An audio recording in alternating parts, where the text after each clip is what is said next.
Hello, Anne listeners. Do you ever wish you could get artisan breads and pastas delivered directly to your door? Well, Wild Grain does just that, delivering pastries, pastas, and delicious bread made from clean ingredients that you just heat up from frozen to add to your weekly meals. They even have gluten-free boxes available, and they're made in a gluten-free facility, so they're safe for celiacs like me. I tried out a box myself, and I loved it, especially the chocolate chip cookies. And for every membership, Wild Grain donates 4 meals to the Greater Boston Food Bank. If you'd like to give Wild Grain a try, head to the link in the description and use my code MKWILES for 10% off your first box.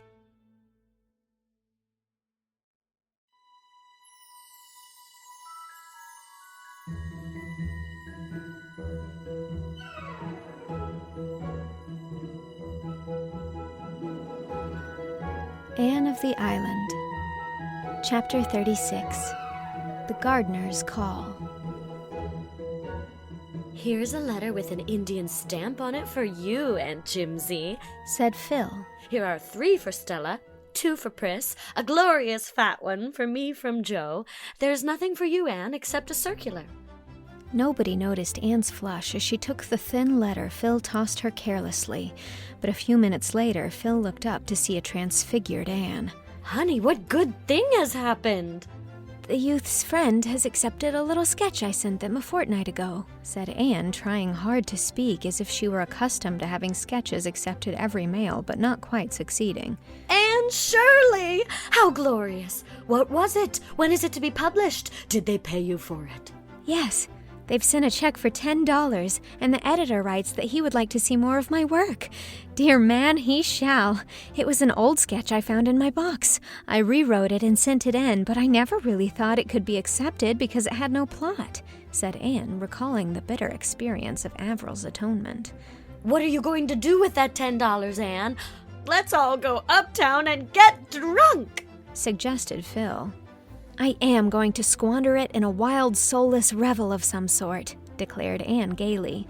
At all events, it isn't tainted money, like the check I got for that horrible Reliable baking powder story. I spent it usefully for clothes and hated them every time I put them on. Think of having a real live author at Patty's place, said Priscilla. It's a great responsibility, said Aunt Jamesina solemnly.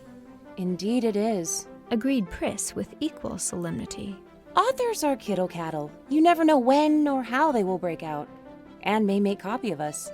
I meant that the ability to write for the press was a great responsibility, said Aunt Jamesina severely. And I hope Anne realizes it. My daughter used to write stories before she went to the foreign field. She used to say her motto was, "Never write a line you will be ashamed to read at your own funeral." You'd better take that for yours, Anne, if you are going to embark in literature. Though, to be sure, added Aunt Jamesina perplexedly, Elizabeth always used to laugh when she said it. She always laughed so much that I don't know how she ever came to decide on being a missionary. I'm thankful she did. I prayed that she might, but I wish she hadn't. Then Aunt Jamesina wondered why those giddy girls all laughed. Anne's eyes shone all that day. Literary ambitions sprouted and budded in her brain. Their exhilaration accompanied her to Ginny Cooper's walking party, and not even the sight of Gilbert and Christine walking just ahead of her and Roy could quite subdue the sparkle of her starry hopes. Nevertheless, she was not so rapt from things of earth as to be unable to notice that Christine's walk was decidedly ungraceful. But I suppose Gilbert looks only at her face, so like a man, thought Anne scornfully. Shall you be home Saturday afternoon? Asked Roy. Yes. My mother and sisters are coming to call on you, said Roy quietly. Something went over Anne which might be described as a thrill, but it was hardly a pleasant one. She had never met any of Roy's family. She realized the significance of his statement, and it had, somehow, an irrevocableness about it that chilled her. I shall be glad to see them, she said flatly, and then wondered if she really would be glad. She ought to be, of course, but would it not be something of an ordeal? Gossip had filtered to Anne regarding the light in which the Gardners viewed the infatuation of son and brother. Roy must have brought pressure to bear in the matter of this call. Anne knew she would be weighed in the balance. From the fact that they had consented to call, she understood that, willingly or unwillingly, they regarded her as a possible member of their clan. "I shall just be myself. I shall not try to make a good impression," thought Anne loftily. But she was wondering what dress she would better wear Saturday afternoon, and if the new style of high hairdressing would suit her better than the old, and the walking party was rather spoiled for her.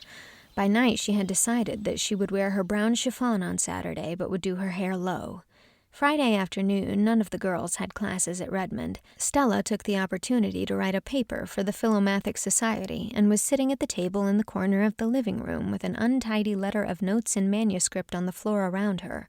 Stella always vowed she never could write anything unless she threw each sheet down as she completed it. Anne, in her flannel blouse and serge skirt, with her hair rather blown from her windy walk home, was sitting squarely in the middle of the floor, teasing the Sarah cat with a wishbone.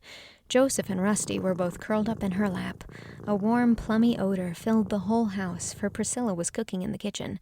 Presently she came in, enshrouded in a huge work apron with a smudge of flour on her nose to show Aunt Jamesina the chocolate cake she had just iced. At this auspicious moment the knocker sounded.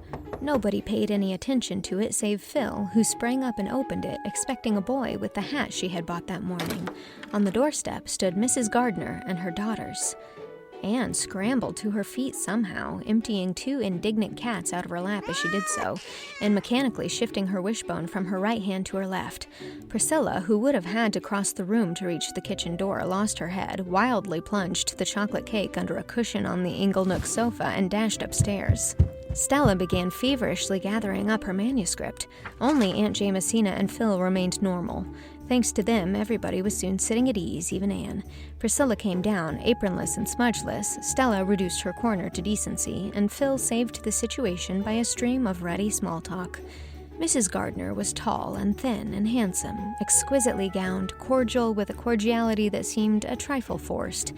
Aline Gardner was a younger edition of her mother, lacking the cordiality. She endeavored to be nice, but succeeded only in being haughty and patronizing. Dorothy Gardner was slim and jolly and rather tomboyish. Anne knew she was Roy's favorite sister and warmed to her. She would have looked very much like Roy if she had had dreamy dark eyes instead of roguish hazel ones. Thanks to her and Phil, the call really went off very well, except for a slight sense of strain in the atmosphere and 2 rather untoward incidents. Rusty and Joseph, left to themselves, began a game of chase and sprang madly into Mrs. Gardner's silken lap and out of it in their wild career. Mrs. Gardner lifted her lorgnette and gazed after their flying forms as if she had never seen cats before, and Anne, choking back slightly nervous laughter, apologized as best she could. "You are fond of cats?" said Mrs. Gardner with a slight intonation of tolerant wonder. Anne, despite her affection for Rusty, was not especially fond of cats, but Mrs. Gardner's tone annoyed her. Inconsequently, she remembered that Mrs. John Blythe was so fond of cats that she kept as many as her husband would allow. "They are adorable animals, aren't they?" she said wickedly. "I have never liked cats," said Mrs. Gardner remotely. "I love them," said Dorothy. "They're so nice and selfish. Dogs are too good and unselfish. They make me feel uncomfortable. But cats are gloriously human." "You have 2 delightful old China dogs there. May I look at them closely?" said Aline, crossing the room towards the fireplace and thereby becoming the unconscious cause of the other accident. Picking up Magog, she sat down on the cushion under which was secreted Priscilla's chocolate cake. Priscilla and Anne exchanged agonized glances, but could do nothing. The stately Aline continued to sit on the cushion and discuss china dogs until the time of departure. Dorothy lingered behind a moment to squeeze Anne's hand and whisper impulsively, "I know you and I are going to be chums. Oh, Roy has told me all about you. I'm the only one of the family he tells things to, poor boy. Nobody could confide in Mama and Aline, you know. What glorious times you girls must have here. Won't you let me come often and have a share in them?" "Come as often as you like," Anne responded heartily, thankful that one of Roy's sisters was likable. She would never like Aline, so much was certain, and Aline would never like her, though Mrs. Gardner might be one. Altogether, Anne sighed with relief when the ordeal was over. Of all sad words of tongue or pen, the saddest are "it might have been," quoted Priscilla tragically, lifting the cushion. This cake is what you now might call a flat failure. And the cushion is likewise ruined. Never tell me that Friday isn't unlucky. People who send word they are coming on Saturday shouldn't come on Friday, said Aunt Jamesina. I fancy it was Roy's mistake, said Phil. That boy isn't really responsible for what he says when he talks to Anne. Where is Anne? Anne had gone upstairs. She felt oddly like crying, but she made herself laugh instead. Rusty and Joseph had been too awful, and Dorothy was a dear.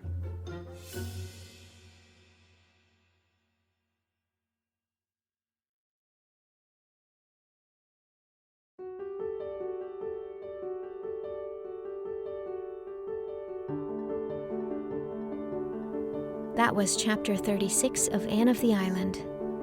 Philippa Gordon was read by Janet Krupin. Priscilla Grant was read by Joanna Sotomura. Aunt Jamesina was read by Julia Cho.